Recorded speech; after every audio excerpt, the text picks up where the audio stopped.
ఇటీవలి కాలంలో హీరోయిన్స్ కి లక్ అనేది ఎక్కువ రోజులు ఉండడం లేదు.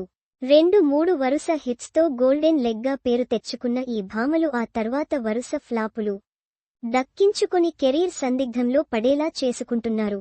రకుల్, తమన్నా, పూజా హెగ్డే, కృతి శెట్టి వంటి వారు ఒకప్పుడు ఊపేశారు. కాని ఇప్పుడు వారికి అవకాశాలే కరువయ్యాయి.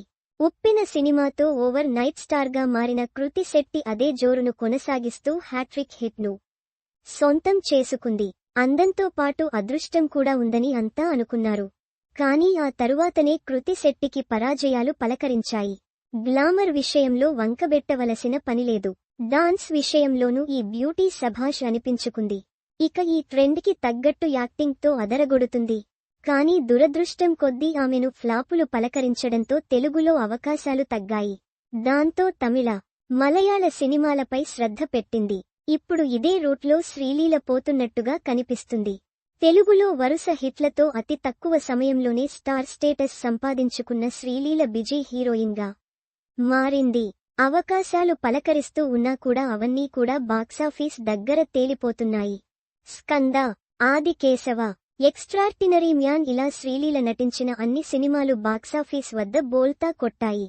ఆ తర్వాత వచ్చిన గుంటూరు కారం సినిమాతో ఓ హిట్ పడింది.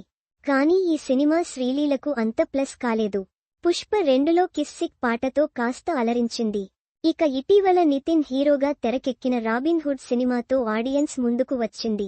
ఈ మూవీకి మిశ్రమ స్పందన వచ్చింది. ఈ మధ్య కాలంలో శ్రీలీలకి హిట్ అనేదే పడడం లేదు. ఇలానే చేసుకుంటూ పోతే కెరీర్లో పట్టుమని 10 సినిమాలు కూడా చేయకుండానే ఫేడ్ అవుట్ కావలసి వస్తుంది. ఇప్పటికైనా శ్రీలీల జాగ్రత్త పడాలి.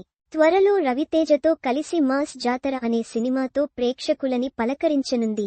కార్తీక్ ఆర్యన్ సరసన డెబ్యూ చేస్తూ నటిస్తున్న బాలీవుడ్ మూవీ షూటింగ్ వేగంగా జరుగుతోంది.